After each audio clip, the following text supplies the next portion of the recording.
video, I will show you how to use Gemini AI to identify anything or any object without any stress from your phone to easy identification.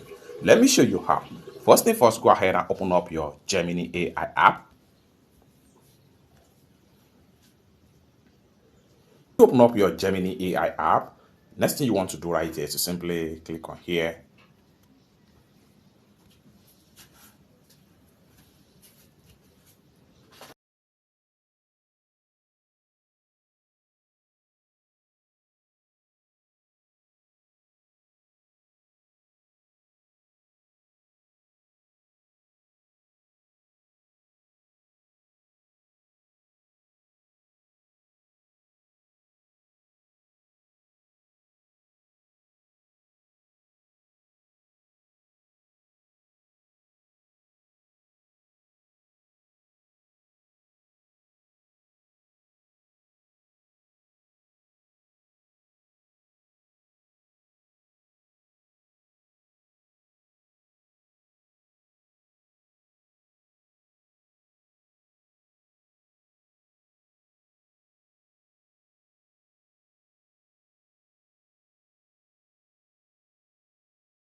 And then you can assist from your Gemini AI.